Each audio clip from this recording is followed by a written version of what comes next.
of Michigan used to work for George Soros. Yes, California Governor Gavin Newsom is Nancy Pelosi's nephew. Yes, Adam Schiff's sister is married to one of George Soros' sons. Yes, John Kerry's daughter is married to a mullah's son in Iran. Yes, Hillary Clinton's daughter, Chelsea, is married to George Soros' nephew. Yes, ABC News executive producer Ian Cameron is married to Susan Rice, Obama's former national security advisor. Yes, CBS President David Rose is the brother of Ben Rhodes, Obama's deputy national security advisor for strategic communications. I want you to think about also what happened over in Iran and Lebanon today with pagers and with cell phones and with radios. Yes, ABC News correspondent Claire Shipman is married to Jay Carney, former Obama White House press secretary. Yes, ABC News and Univision reporter Matthew Jaffe is married to Katie Hogan, Obama's former deputy press secretary. Yes, ABC President Ben Sherwood is the brother of Elizabeth Sherwood, Obama's former special advisor.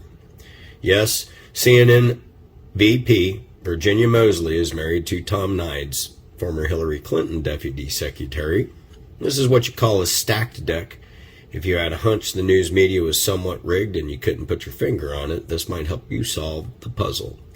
Now, you know why no one is investigated. They all have their hands in the cookie jar. You might remember James Comey, who investigated the Clinton email scandal and the Clinton Foundation and made the final decision to not recommend prosecution by the DOJ.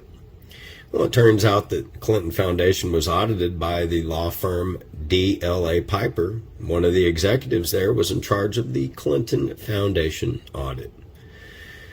Who was it? Peter Comey, James Comey's brother. Peter Comey held an executive position with the Washington law firm that did the audit for the Clinton Foundation in 2015. Peter Comey was officially the DLA Piper Senior Director of Real Estate Operations for the Americas. And in 2015, when the Clinton Foundation scandals first broke and Hillary was preparing her presidential campaign, you know, the one she stole from Bernie, not only was DLA Piper, the firm where Comey's brother worked, involved in the audit where the Clinton Foundation, according to the foundation donor records, DLA Piper has given between $50,000 and $100,000 to the foundation, and it gets even cozier. DLA Piper executive Douglas Emhoff is taking an extended leave of absence from the firm. Now, who is Douglas Emhoff? Well, he's the husband of Kamala Harris. Just a coincidence? Amazing if it is. You can't make this stuff up. Another example of the D.C. swamp. You know, and it only gets worse. This family tree will make your head spin. The swamp is deep. Dominion. The voting machine provider serves 40% of the U.S. market in its 30 states. The state of Texas rejected the machines. Admiral Peter Neffinger is on the Biden transition team. Neffinger was the president of the board of Smartmatic. Smartmatic, another voting machine supplier, entered into an agreement with Dominion in 2009. Smartmatic counted votes in Venezuela. Smartmatic is connected to the Philippine voter fraud. Smartmatic is run by Lord Mark Malloch Brown, who works for George Soros. Now, he and Brown are lifelong friends. Brown chairs the boards of a number of nonprofit boards, including the Open Society Foundation. Brown chairs the Center for Global Development. Open Society, of course, is owned by George Soros. Smartmatic partnered with DLA Piper Global. Douglas Emhoff works at DLA Piper Global. Douglas Emhoff is Kamala Harris's husband. So guess who owns Dominion? Blum Capital Partners LP. Guess who is on the board for the company? Richard Blum. Richard Blum is Dianne Feinstein's husband. Nancy Pelosi's husband is also a major investor. An aide to Nancy Pelosi, Nadeem El-Assami, was hired by Dominion Voting System, and it goes on and on.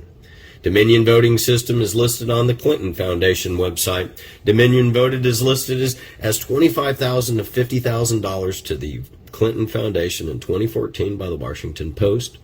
And Georgia Governor Kemp used Dominion voting after Texas and Florida rejected them. Dominion has a lobbyist named Jared Thomas. Jared Thomas was Governor Brian Kemp's chief of staff and press secretary to 2012 to 2015.